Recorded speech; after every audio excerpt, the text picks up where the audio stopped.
dealing with the economic conundrum, the difficulties of production and labor and middle class profits and losses, the whole discussion as to what we should be doing from the government's point of view to reduce the deficit.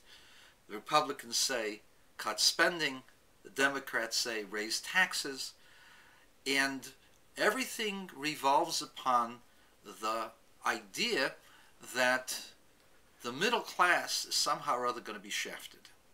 Who is the middle class? The middle class are the old industrial workers. The industrial workers who were unionized made considerable amounts of money through their union efforts from the industries that created a lot of profits. Today, those profits are almost non-existent. The reason being because those industries have gotten competition from outside the country and can't compete, frankly, at the current state of affairs. And so the argument that's given is, well, then we should create barriers, tariffs, to prevent others from coming into our country. What that does, of course, is raise the cost of living to the point where people really can't afford certain things. They won't be able to afford a car. They won't be able to afford a boat. They won't be able to afford many of the things that are very cheap today because there is competition for it, global competition. So what's the answer?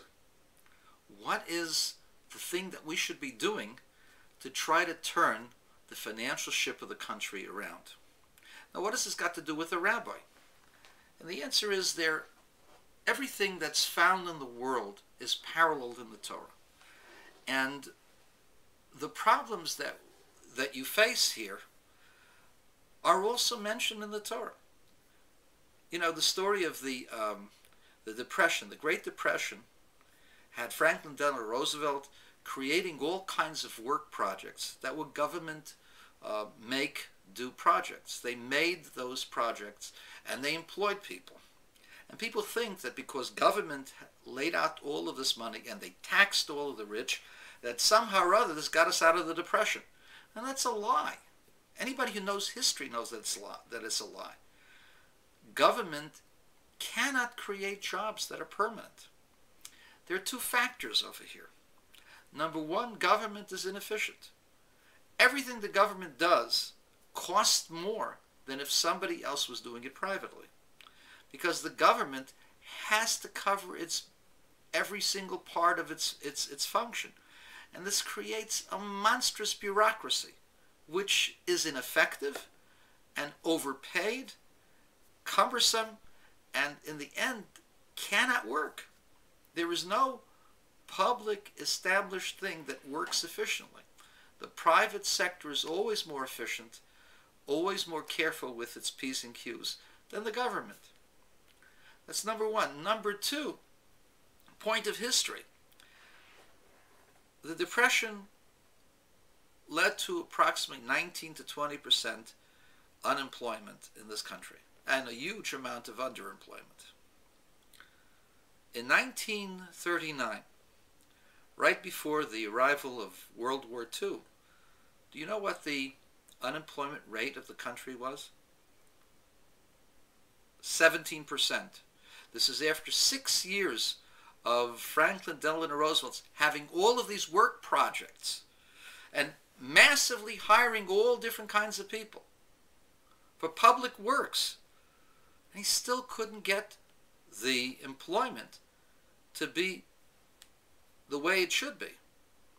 And the reason for that is not just because government is inefficient, but because government jobs are artificial. Yet President Obama wants to talk about green jobs.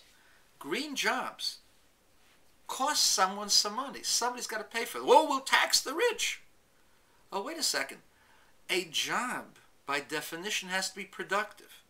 If you work for someone, your wage has to be part of the cost. At the end of the cost of your wage and the materials and the insurance and the bill, everything else put together, there's got to be a profit shown for that particular industry. Otherwise, nobody's going to want to invest their money. You know why the states which have right to work laws are more profitable, create more jobs?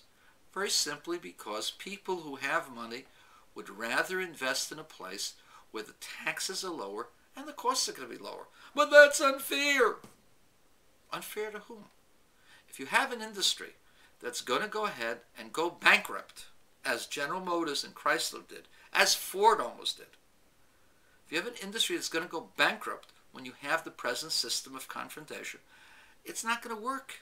And the government can't do anything to prevent that. So you ask, what can be done about that? Well, let's go back to Franklin Delano Roosevelt. What saved the American economy at that crucial moment when all of these work projects didn't work? What saved the American economy was World War II. The war industry made for almost full employment. And it was that full employment from the wartime that carried over. It almost collapsed during Truman's first term in office, and that's why Dewey was almost elected president, because there was an economic collapse afterwards. But it was the war that transformed the economy from depression to almost full employment.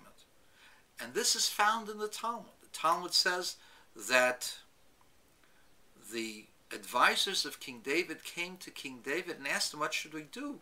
The economy is terrible. So first he tried to do certain kinds of things regarding barter, regarding certain economic activities, and he was told that that wasn't good enough. They tried all of that. So he says, well, the only other thing is to go to war. Wartime economy works. When you have a wartime economy, there can be full employment and there can be economic prosperity. So that already is found in the Talmud. So what other advice is there from the Talmud to be able to recreate the middle class?